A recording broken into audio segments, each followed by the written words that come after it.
Welcome to NTD Newsroom. I'm Don Ma. President Trump warned that the U.S. could support another major strike on Iran. That is, if Tehran resumes building its ballistic missile or nuclear weapons programs. Minnesota officials and a daycare manager denied fraud allegations. This comes after a viral video appears to show widespread fraud in the state. A federal judge has cleared ICE to access limited Medicaid data on illegal immigrants, while blocking broader use as legal challenges continue.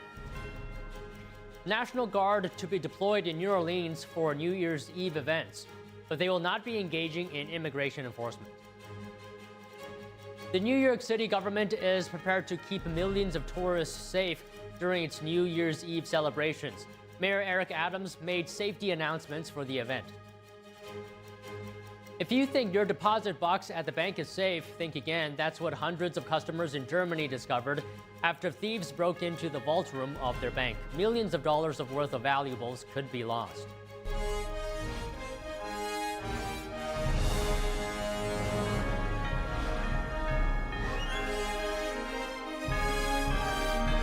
This is NTD Newsroom, live from our global headquarters in New York City.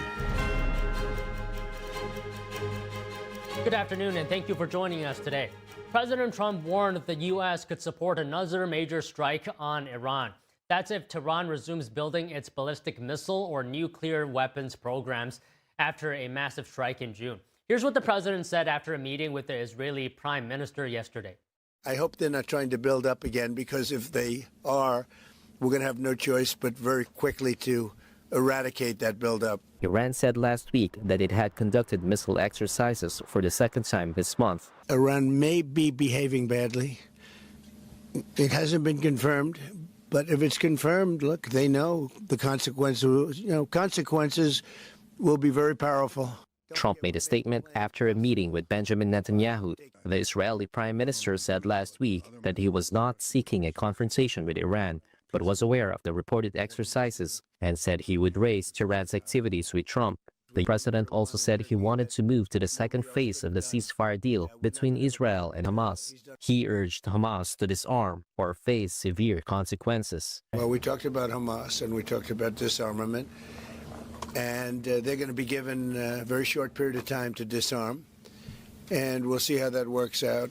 Steve Witkoff and Jared Kushner will be in charge of that from our side, but if they don't disarm as they agreed to do, they agreed to it, and then they'll be held to pay for them. Israel and Hamas accuse each other of breaching the deal. Hamas, which has refused to disarm, has been reasserting its control as Israeli troops remain entrenched in about half the territory. Israel has indicated that if Hamas is not disarmed peacefully, it will resume military action to make it do so. Protests against the Islamic regime in Iran are intensifying. People are taking to the streets, complaining about the devaluation of Iran's currency. The chief of Iran's central bank has already resigned. Hyperinflation in Iran has gotten so bad, Iranians change the way their currency works. They keep removing zeros from their banknotes, while also changing the name of the currency. Otherwise, the price of everyday items will be in the millions. Eyewitness video released today shows people walking down the street and chanting during demonstrations. People in Iran are increasingly saying they're not happy with the Islamic regime, which took control of the country in the late 70s. Especially young Iranians wish for more freedom and liberties. Staying in the Middle East, the United Arab Emirates says it is voluntarily withdrawing its last remaining military forces from Yemen. Here's more. The UAE announced today that it has ended its counter-terrorism units in Yemen, the only remaining forces it had in the country. The move comes after Saudi Arabia bombed a southern port city in Yemen earlier in the day. Saudi Arabia says it targeted a shipment of weapons that arrived from the UAE to support separatist forces. Saudi Arabia also demanded that the UAE forces leave Yemen within 24 hours. Yemen has been at war since 2014, when the Iran-backed Houthis seized the capital. Saudi Arabia and the UAE entered the war as partners against the Houthis, but have since backed competing allies. The UAE supports the Southern Transitional Council, which seeks to restore an independent South Yemen. Saudi Arabia backs the central government and allied tribal forces. The mayor of New Orleans says the National Guard will be deployed in the city through Mardi Gras. A terror attack killed 14 people during New Year's celebrations last year. A man deliberately drove a pickup truck into a crowd of revelers in what authorities called an ISIS-inspired attack.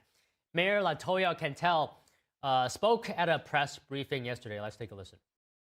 The National Guard, as you know, are expected to be in our city and in partnership with the city through Mardi Gras. Okay, so that is something that we do know, and we absolutely are welcoming of those added resources. City officials said nearly 800 state and federal law enforcement officials will be downtown in New Orleans' French Quarter. New Orleans police spokesperson Reese Harper said the National Guard will not be engaging in immigration enforcement. A federal judge in California has ruled that immigration authorities may access limited Medicaid data on illegal immigrants. The ruling yesterday says federal law allows the health department to share basic biographical, contact, and location information with ICE for enforcement purposes. However, the judge blocked access to more detailed medical or benefits data, saying ICE failed to clearly justify why it was needed. More than 20 states had asked the court to block the data sharing, arguing it could discourage immigrants from seeking emergency medical care and strain state health systems. The ruling applies only to the states involved in the lawsuit and could change as the case continues. Allegations of massive fraud targeting federal programs in Minnesota continue to mount. Federal investigators are now going door to door at suspected fraud sites like daycare centers. NTD's Washington correspondent Jack Bradley has the details. Homeland Security investigators are on the ground in Minneapolis going door to door at suspected fraud sites. The department says it's looking into fraud allegedly happening at child care and healthcare facilities and other suspected sites, adding that it's working to root out what it calls rampant fraud plaguing Minnesota. And this is a multi-agency operation. On Sunday, FBI Director Kash Patel says he's surging resources to Minnesota to investigate fraud in federal programs. And he says that his department has been working to crack down on this kind of fraud for years. But Patel says that this is just the tip of a very large iceberg. He says that many of the accused are also being referred to immigration officials for possible deportation and denaturalization. And this comes after a recent viral video put Minnesota's fraud schemes in the spotlight. Independent journalist Nick Shirley published a recent 40-minute video of him visiting multiple daycare centers with no children in sight and some even having blacked out windows. And these centers allegedly receiving millions of dollars in federal funding. Hello, we'd like to ask where the money's going. What do you guys think about the fraud that's taking place here in Minnesota? I don't think anybody is enabling fraud to happen. Hold Governor Walz accountable for this. What was this money spent on? 1.26 million. What was that money spent on? There aren't any kids. Answer the question. Are there children? Attorney General Pam Bondi took to X on Monday, saying Nick Shirley's work has helped show Americans the scale of fraud in Tim Walz's Minnesota. The Justice Department has been investigating this for months. So far, we have charged 98 individuals, 85 of Somali descent, and more than 60 have been found guilty in court. A spokesperson for Minnesota Governor Tim Walz says that the governor has strengthened oversight and launched investigations into these facilities, one of which has been closed. But for now, federal authorities say stay tuned as there's more to come out soon from these investigations. Reporting by Jack Bradley, NTD News. Now, with heightened scrutiny, the manager of Quality Learning Center opened up and rejected the fraud allegations. Listen. Being a business owner is extremely tough. Trying to raise kids that are not yours, that are others, is extremely tough as well.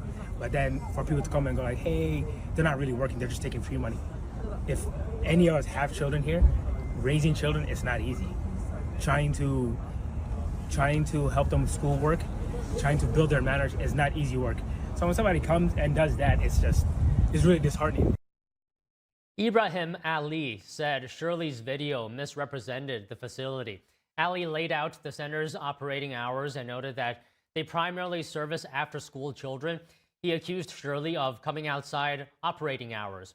Ali was standing outside the building in front of a misspelled banner, which was missing the N in learning, which he addressed. He said the person they hired misspelled it, and the banner is being fixed. Department of Homeland Security Secretary Kristi Noem says agents are on the ground in Minneapolis going door to door at suspected fraud sites. Joining us to discuss is Tony Kinnett, national correspondent at the Daily Signal and host of the Tony Kinnett Cast radio show and podcast. So Tony, good to have you here. We all saw that video, right, by independent journalist Nick Shirley showing what appears to be like fraud occurring in daycare centers in Minnesota. And because of that, I think we're seeing national backlash over this situation. You know, the video getting over 120 million views in just a couple days.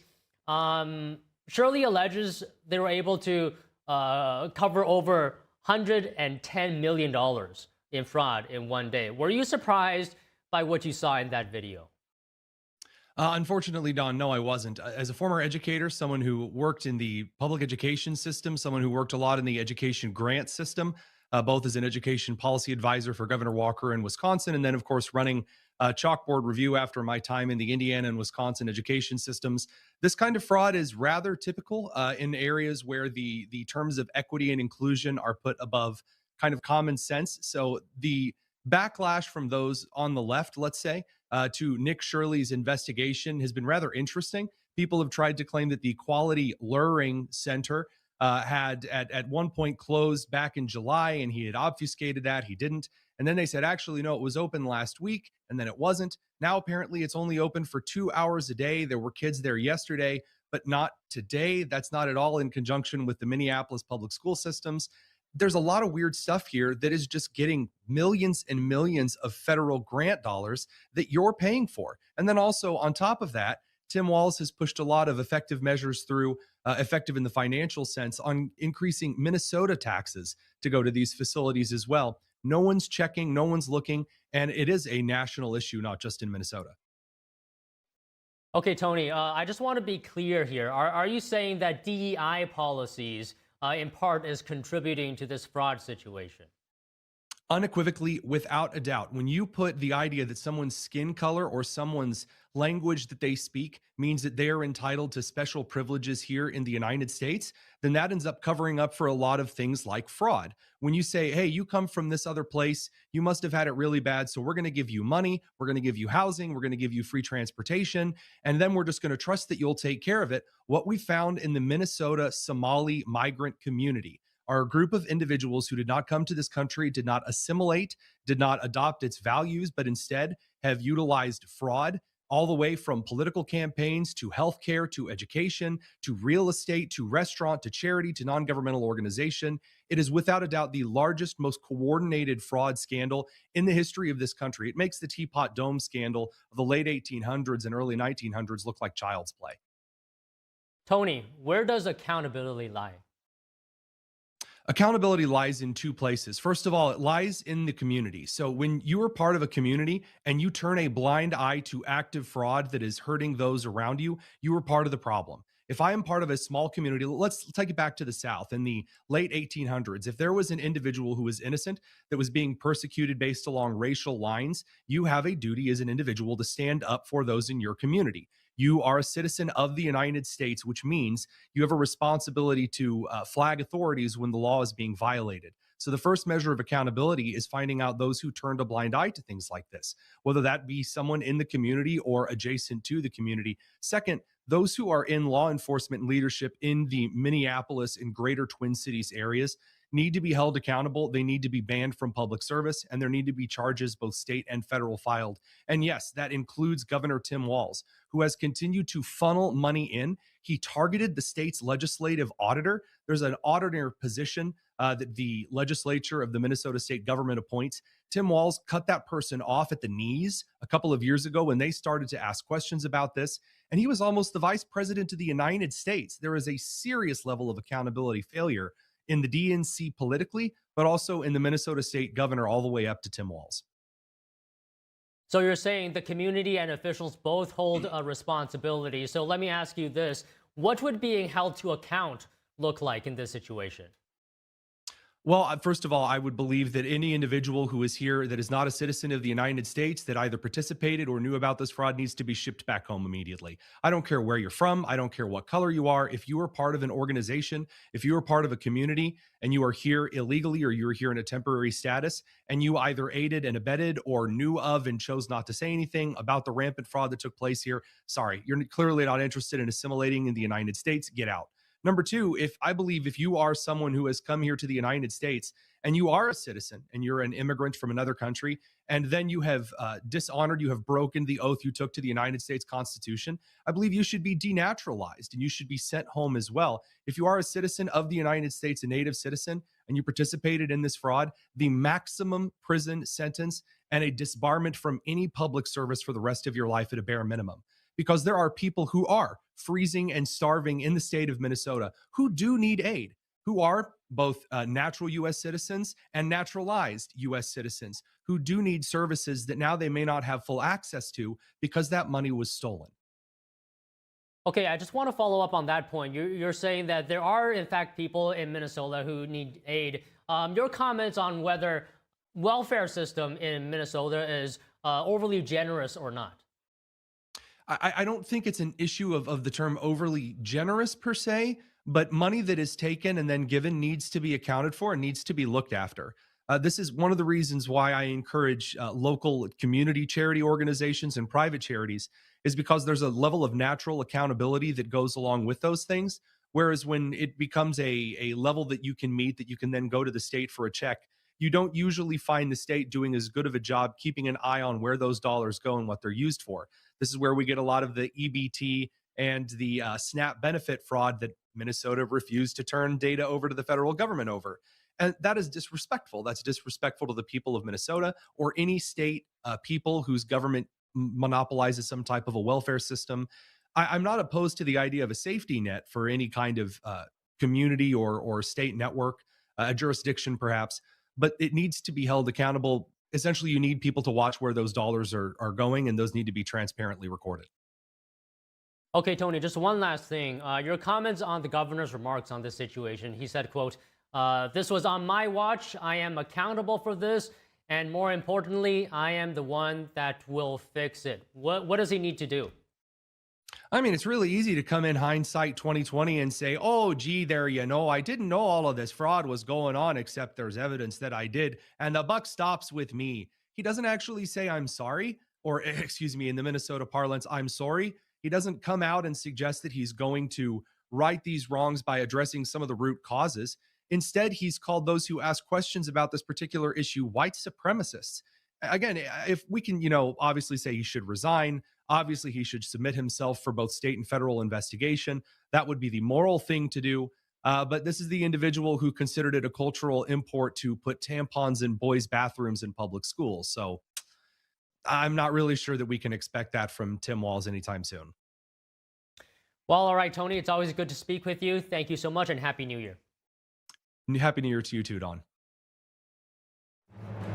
If you think your deposit box at the bank is safe, think again. That's what hundreds of customers in Germany discovered after thieves broke into the vault room of their bank. Millions of dollars worth of valuables could be lost. Snow hits upstate New York as the National Weather Service issues a winter weather warning until New Year's Eve, with some areas expecting up to 3 feet of snow. More news after this break.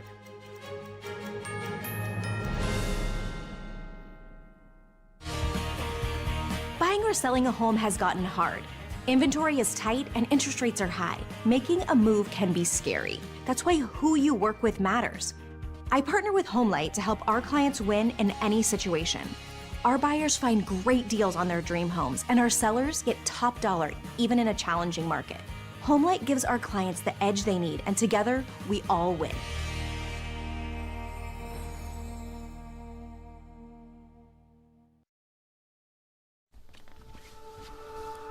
Hi, my name is Brady. When I was born, my parents thought everything was okay. My mom and dad were so excited to take me home. I still get goosebumps telling this story. Several days in, his skin started to become very cold and clammy. We noticed that he had become blue around his mouth, and something was just very off. We packed up as fast as we could. Brady stopped breathing twice on the way to the pediatrician. And that was one of the #1 things that just haunts me to this day. I was born with a congenital heart defect called aortic coarctation. If my parents waited just one more hour to drive me to the hospital, I would not be here today. But thanks to research funded by the American Heart Association, I had heart surgery that saved my life. But not every kid is as lucky as me, which is why we need your help. Just call the number on the screen or go to helpheart.org. For only $19 a month, just 63 cents a day, you can help. Get people trained in CPR. Get more hospitals certified in high-quality cardiovascular care. And help fund the next medical breakthroughs to help save kids like me. When you donate to the American Heart Association, you're helping save lives like my son. And now my son is happy and healthy thanks to the support of people like you. When you call with your $19 a month, you'll get this really cool t-shirt as a thank you. Many children die from congenital heart defects. I can't wait to grow up to become a heart surgeon and fix babies' hearts, but until then, I'll keep helping the American Heart Association. So please join me. Just call the number on your screen or go to helpheart.org to become a monthly donor and help save lives. Restaurant quality pho with no wait. In just 4 minutes, you get bold, authentic Vietnamese flavor with Pholicious. Available in beef or chicken. Crafted from real beef tallow or chicken, it's comforting and full of tradition. Just add your favorite fresh extras. Every bowl comes packed with everything you need for the ultimate pho experience and ready in minutes. Bring the bold, authentic flavors of Vietnam straight to your home. Pholicious is now available at Walmart or walmart.com.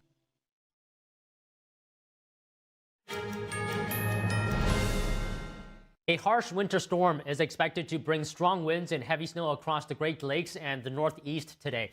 That's after a bomb cyclone yesterday traveled across the Midwest, bringing cold weather and leaving tens of thousands without power. A mix of rain and snow also hit parts of the Northeast, with freezing rain reported in parts of northern New York. Forecasters warned the ice could strain power lines and trees. And in Vermont, the Highway Patrol responded to 92 crashes overnight. The National Weather Service has issued a winter storm warning for northern New York until tomorrow. Here's more on the weather warning and the gripping of it of the North and the Northeast. Winter weather continues today. More snow is piling onto existing drifts in the Great Lakes region. Forecasters say this week's totals could reach 3 feet in some areas. Many Americans across the country also face bitter cold today. That follows days of brutal storms in the northeastern quadrant of the U.S. Meteorologists say blizzard conditions made it hard to see in some Midwestern areas. I mean, you know, road's up here somewhere. We're just going to kind of winging it. Officials report hundreds of accidents on affected roadways. Michigan State Police say at least 20 cars and semi-trucks were in this pileup in Detroit.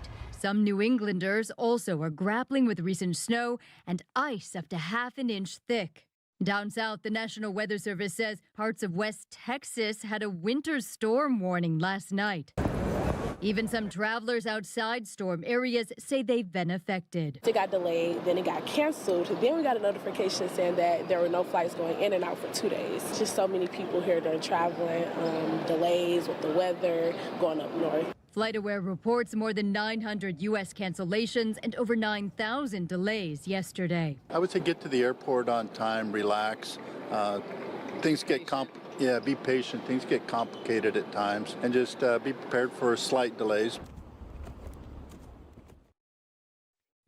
Big news in healthcare. The Trump administration has launched a $50 billion rural health transformation program. NTD's Daniel Monahan has more on the initiative, which aims to reverse decades of declining rural health services.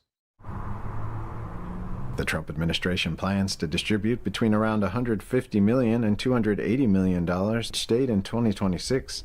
The nationwide program is designed to improve access to medical care in rural areas and is part of the One Big Beautiful Bill Act. The $50 billion will be spread over 5 fiscal years, making $10 billion available annually from 2026 through 2030 to all 50 states. Centers for Medicare and Medicaid Services Administrator Mehmet Oz unveiled the plan yesterday. Our hope is that we all get healthier in America and no longer will allow zip code dictate our life expectancy. Oz says the system will be audited every year. We're going to ask you to do even better than the year before. And for the folks who do a great job, they're going to get even more money. And the folks who don't deliver what they promised, they might get some money taken away from them to give to the guys who are doing a great job. So this is a competition.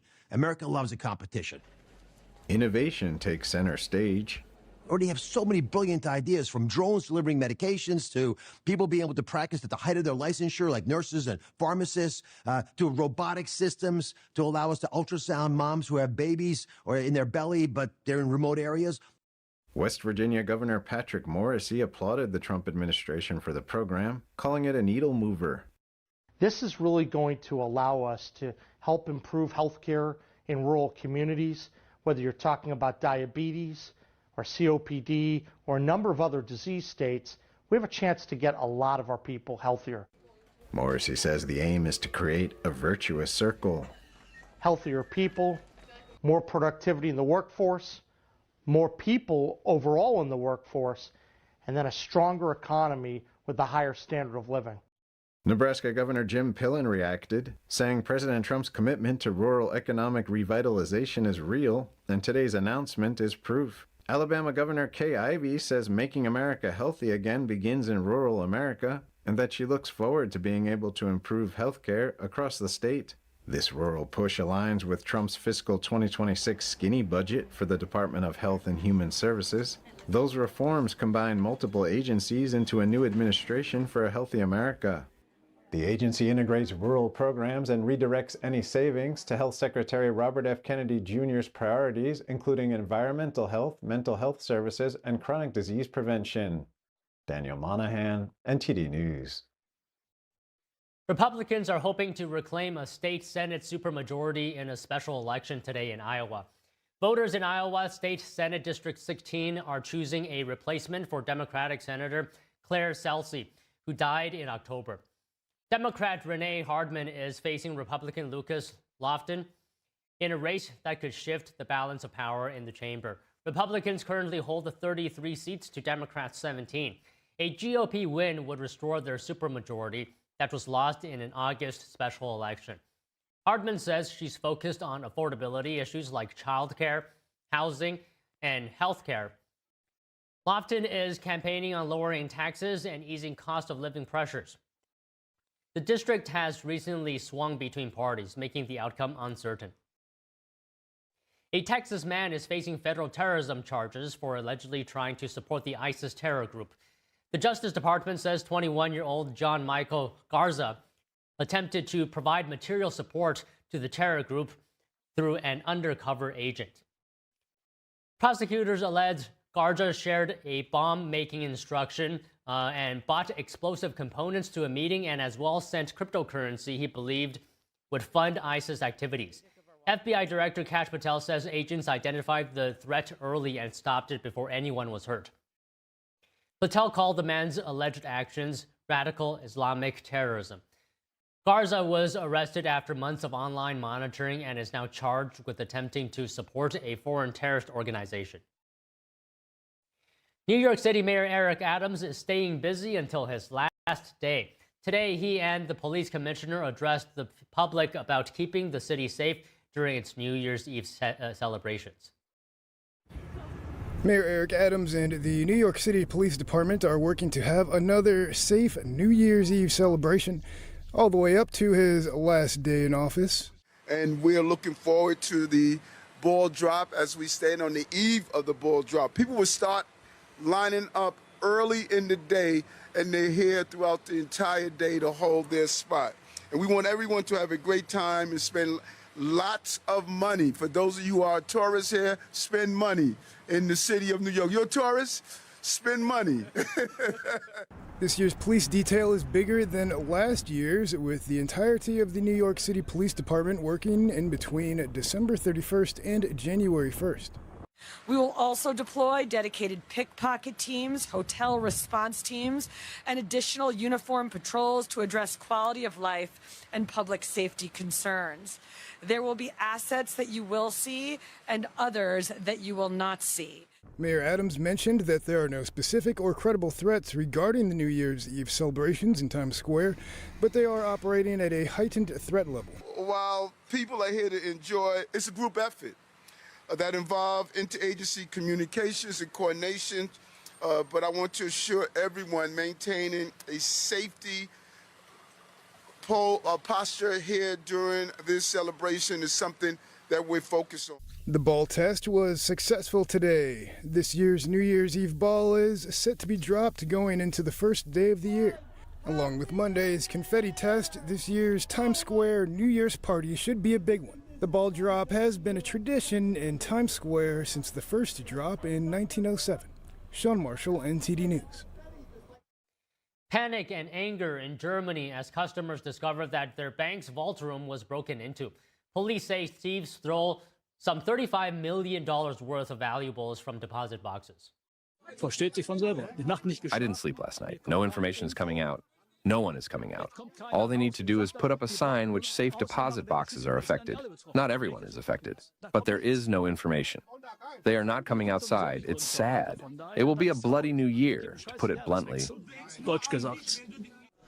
German police announced today that thieves broke into the vault room of the Sparkasse Savings Bank in a western city.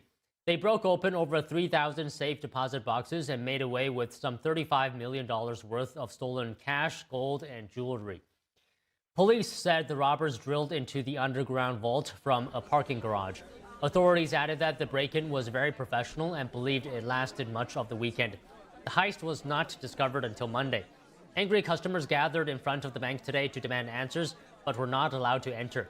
Each deposit box has roughly $12,000 insurance value, but some customers said their deposit was worth much more than that. The thieves are still at large.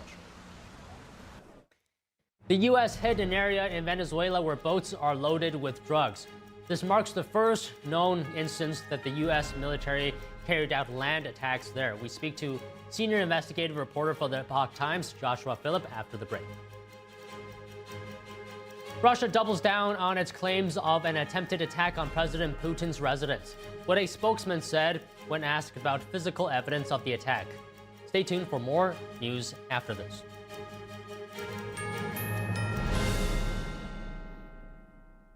Every day, thousands of kids start vaping. And I can't let this happen to my kid. Of course, it's awkward to talk to your kids about the dangers of vaping. Hey, bestie, how's sketches? Ready? It's hard to get their attention. Ready? Go. Yes, look at that. You even turn yours over. So if you want to talk to your kids about the dangers of vaping, you have to get it trending. Right, Backpack Kid? Let's do it. First, invite your kid to do the vape talk. Let's try this. All right. Why is he here? Yeah, I gotta get it trending, honey. Come on. To the left. To the right. Let's go.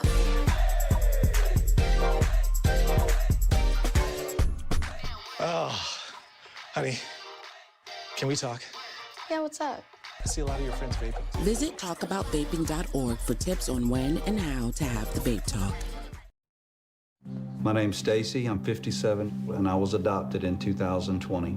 We were adopted in 2019. And we were adopted in 2021. We had a house, and it sounds crazy, but it wasn't a home. The one thing that Jake and Emma brought is it became a home. When I met Dakota, he had just turned 14. You weren't there for the first this and the first that. I missed the first words, but we got a lot of other firsts. Watching her say, oh my God, I cannot believe I got my license. And she's like, I passed. And I'm like, girl. See them grow. It is. They chose to love us. They didn't have to. They chose us. Family. You and you. Kids in the middle. What I thought was a complete life was nowhere near complete, but it is now.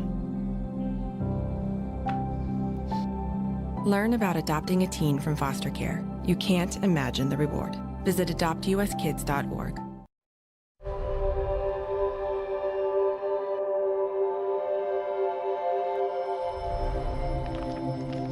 My 15-year-old son, Ethan, and I had a fun and relaxing morning. We returned home, and Ethan walked to his best friend's house an hour later. I heard the ambulance scream by the street, carrying my beautiful boy. Ethan was shot in the head in his best friend's house with an unsecured gun. He had zero chance of survival. The father, the gun owner, he stored his 3 guns and bullets in a shoebox. How do you feel? That has to be the most horrific experience that a human could ever have. David, would you give any advice? First thing you do is not keep your ammunition with your weapons, and that your weapons need to be locked at all times.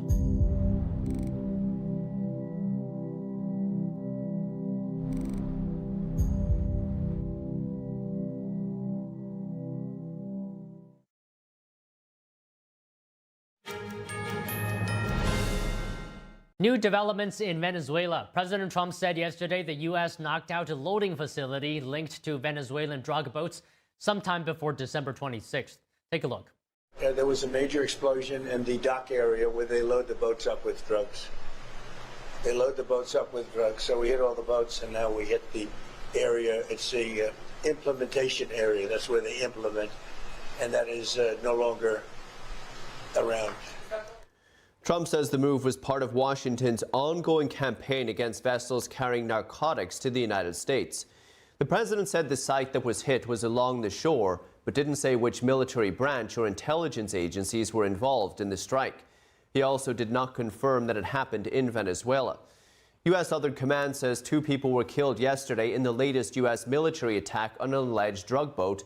Officials say the vessel was traveling along a known narco-trafficking route and was engaged in narco-trafficking operations. This was the 30th such strike since September. Critics of the strike, such as Senator Rand Paul, have described them as extrajudicial killings.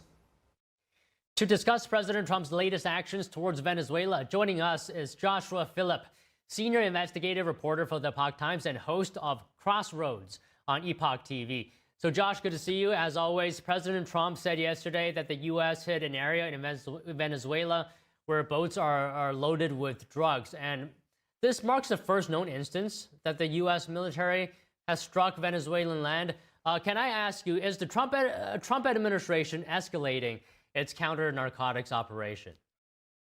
Yeah, the Trump administration absolutely is escalating these counter-narcotics operations, which, again, it's designating them as anti-terrorist operations. So the Cartel of the Suns, working with Tren de Aragua, both gangs designated by the United States as international terrorist organizations, they're the ones running the show with this. And I would say not only does this probably represent the first of, I would say, many coming operations in Venezuela, this is also a shot over the bow to other surrounding countries. One of the big ones being Colombia. Colombia is trying to stir the pot right now, threatening Trump, talking about these things. Trump's telling them that we know the locations of every single one of their drug facilities. He's threatening to bomb those. He told Mexico, actually, even recently, that America knows the locations, even the home addresses, basically of all the leaders of the cartels. And so Trump, it looks like, is going to start running these operations to destroy cartels all throughout Latin America. And his previous statements when he was on the campaign trail was, any country that does not work with us on it, he will expose the connections of the government officials or the organizations, whatever it is, to the cartels, which is a big problem throughout most of the Latin American region. Okay, so Josh, you're saying that this could lead to many more operations in Venezuela. What would be the impact of that? Would there be any concerns with it? The only impact you're going to have is the media crying foul about it. And, politically, you have some pushback. But no, it's really nothing. Again, if you remember back during the war in Afghanistan or war in Iraq, America was doing strikes of this all the time on terrorist organizations.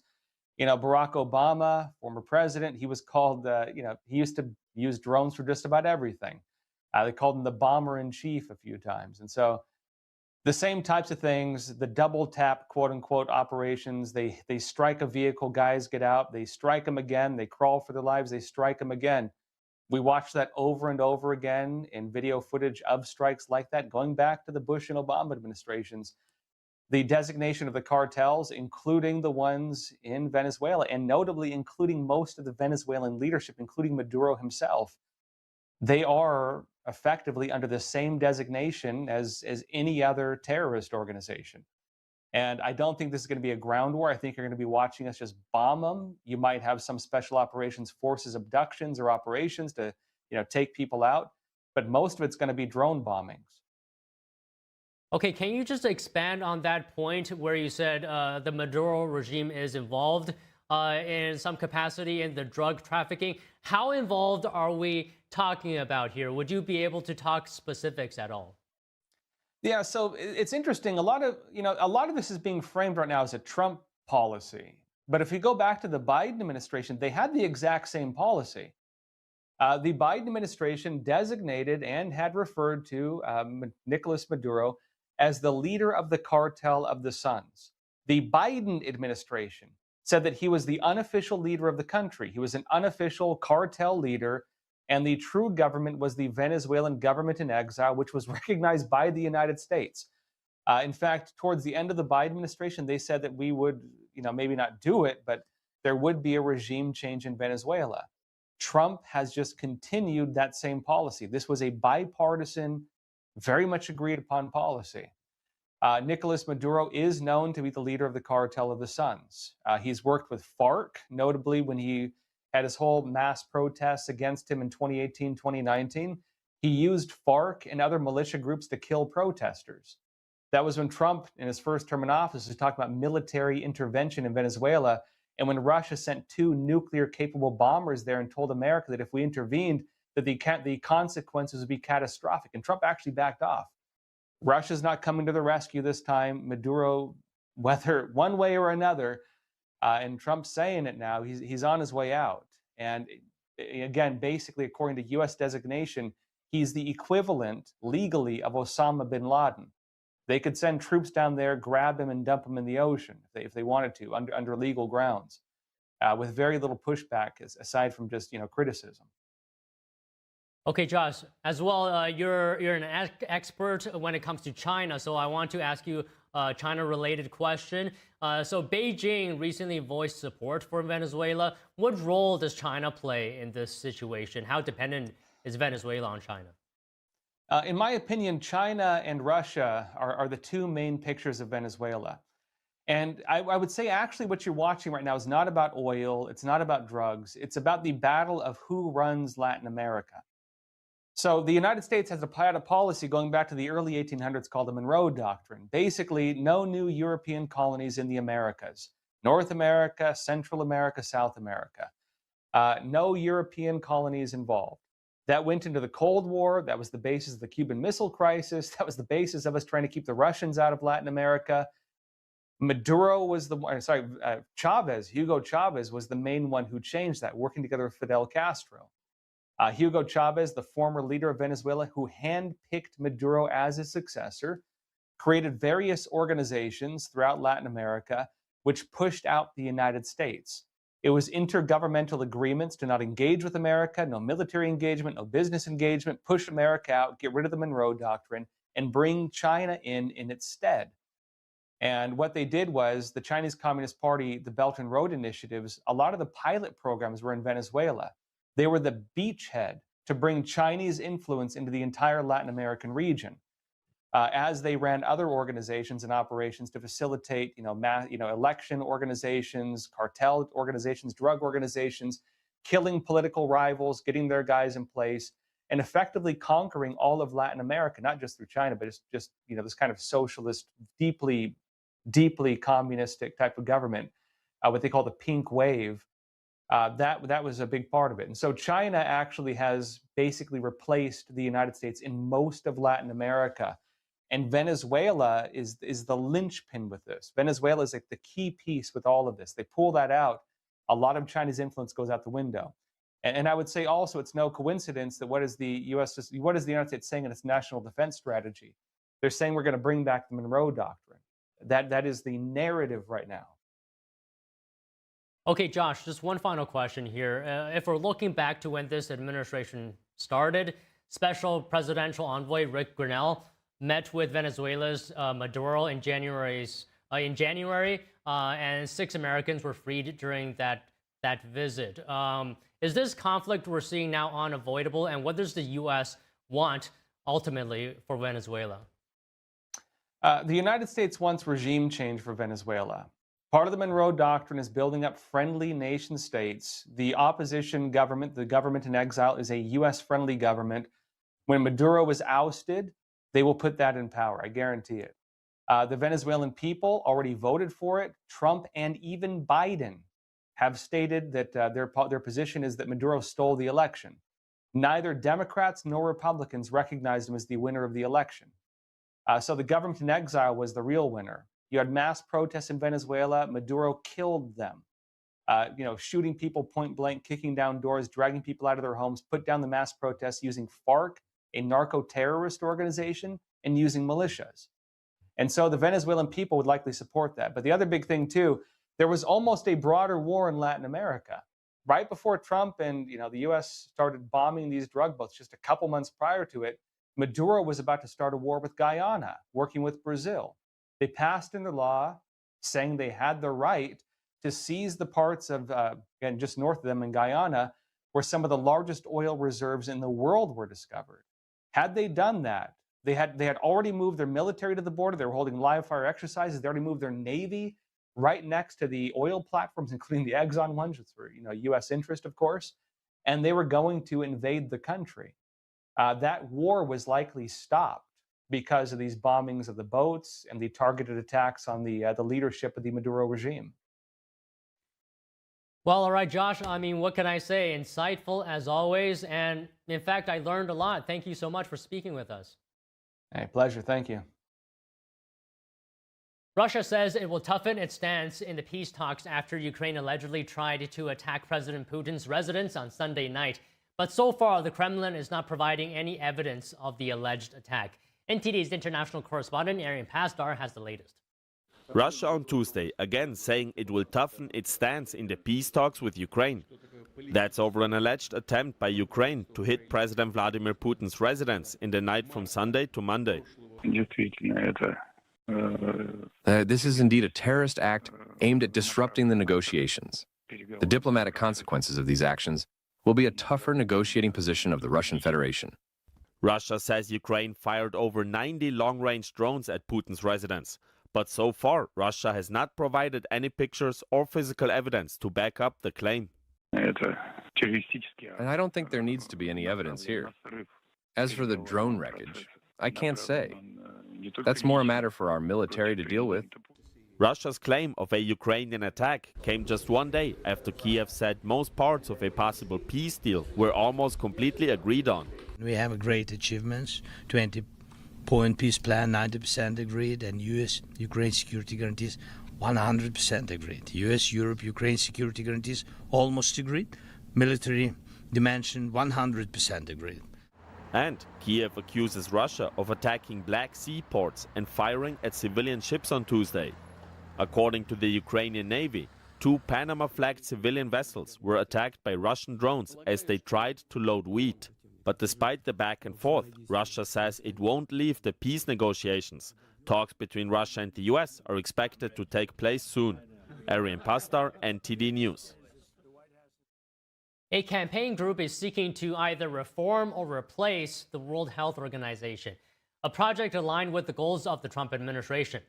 The U.S. is exiting the WHO early next year, citing concerns over funding and CCP influence, and wants a new organization to better fill the global health role. NTD's international correspondent Malcolm Hudson brings us more. The United States is due to withdraw from the World Health Organization on January 22nd, citing numerous issues the Trump administration says the WHO has failed to correct. Campaign Group Action on World Health is reviewing the WHO with the end goal to either reform or replace it. Their chief executive, David Roach, highlighted the WHO's funding model. Now the United States is leaving, the largest funder has become Bill Gates through the Gates Foundation, and the second largest funder is the Gavi Vaccine Alliance. Now between the two of them, they're representing 25% of the whole funding model for the WHO. the WHO has become increasingly reliant on, quote, specified voluntary contributions from the private sector, governments, and public-private alliances. These earmarked funds make up a larger part of its budget than the core fees paid by member states, and are directed to causes of the donors' choosing. You have to be able to trust that when the WHO is giving its advice, when it's formulating policy, it's doing so objectively, and it's not doing so because people or organizations have bought influence. Political influence is also a major concern, particularly from the Chinese Communist Party. A December 2024 report by the House Oversight Select Subcommittee on the Coronavirus Pandemic described the WHO's response to the pandemic as an abject failure, saying it yielded to pressure from the CCP and placed China's political interests ahead of the WHO's international duties. Roach said WHO Director General Tedros Adhanom Ghebreyesus got far too close to the CCP. And that's because Dr. Tedros was essentially China's pick, and is China's pick. He, very early on in the pandemic response, was praising China for its actions. He was praising them for lockdowns. And he actually said that this is a model that the rest of the world should behold and should follow. Speaking in November at a conference hosted by the campaign group Together Association, National Institutes of Health Director Jay Bhattacharya said the US leaving the WHO is a challenge to the, quote, ecosystem that produced the panic during the pandemic. If we can replace the WHO, and this is the goal that the United States has, to replace the WHO with a structure that actually cares about the health of the world's public. Roach said Action on World Health's independent review panel will say which is the best route to take, to radically reform the WHO or completely replace it with a new organization. Both of these options could potentially be quite expensive, quite difficult to do. It requires on the consent of member states. But we've got to do this because the WHO as it exists today cannot continue to fester in the way that it has been for quite some time now. Action on World Health is expecting to finish its review of the WHO early next year. Malcolm Hudson, NTD News, UK. Shen Yun Performing Arts is kicking off its 2026 Asian tour in Taiwan. Taiwan's president and more than 100 officials sent their congratulations to the New York-based classical Chinese dance group. We have more news after this break.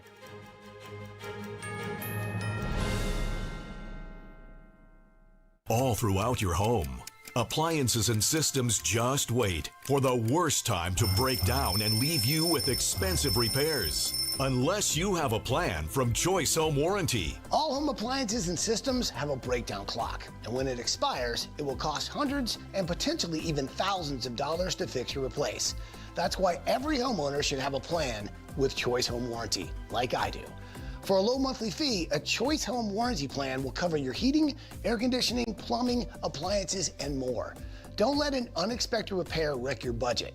With Choice Home Warranty, that covered repair is fixed or replaced for you. Choice Home Warranty has been a great company to work with, and they've taken care of us. I would suggest anybody who lives in a home not to be in a home without him. Avoid the ticking clock of home appliances and systems breaking down with a plan from Choice Home Warranty. Call now to get your first month free. Call in the next 10 minutes and we'll give you $120 off your first year of coverage. That's $200 in total savings. With a nationwide network of over 25,000 technicians, I don't worry about how my next breakdown will be handled. With a click of a button, my claim is filed, and Choice Home Warranty starts the clock. They do the legwork, hiring the right technician and handling the cost of covered repairs and replacements. And check this out. For a limited time, you can get 1 month of coverage free. Did you hear me? Free. You can't beat that deal with a sledgehammer. But hurry, this offer is ticking away. Once the clock hits zero, poof, it's gone. Don't fear the breakdown clock. Get a plan from Choice Home Warranty and get round-the-clock money-saving protection you can count on. Call in the next 10 minutes and we'll give you $120 off your first year of coverage, plus get your first month free. This offer won't last long. Get your home protected. Call now. Don't wait for an appliance or system to break down. Call before that happens. Call 800-983-3523. 800-983-3523. We come from a long line of farmers, and There's a sense of pride with being part of these multi-generational businesses, but there's also a significant amount of pressure. My senior year of high school, my dad made the decision that this world no longer needed him in it. I don't know if he was overwhelmed by the bills and checks that weren't going to be coming in because of the strawberries dying off, but it breaks my heart that my dad made a permanent decision for a temporary issue. Don't feel like you have to go through it alone. Farmers have to take care of their physical and their mental health, because what's a farm without a farmer? In the mornings, that's my time. Watching the sun come up, I can have a cup of coffee and exercise if I want to. It helps me start the day with a sense of gratitude. Yay! Every day is a new opportunity. Don't forget to check in on yourself. Love, your mind.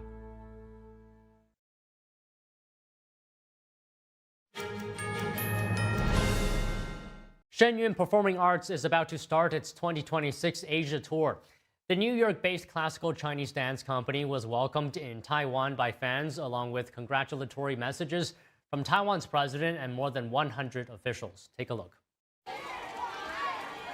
The New York-based classical Chinese dance company aims to revive China's 5,000 years of traditional culture, carrying its mission across the world. We're really grateful to Taiwan for always being supportive of us over the years and giving us so much support and making us feel very at home here when we perform. Coming to Asia to perform and being able to return to my hometown makes me feel especially emotional. For me, Shen Yun is not just a performing arts company, but a cultural inheritance and a spiritual mission. President Lai Ching-te issued a special message congratulating Shen Yun on its performances. Taiwan's foreign minister, legislative speaker, and other central and local government leaders, more than 120 officials in total, also sent congratulatory messages.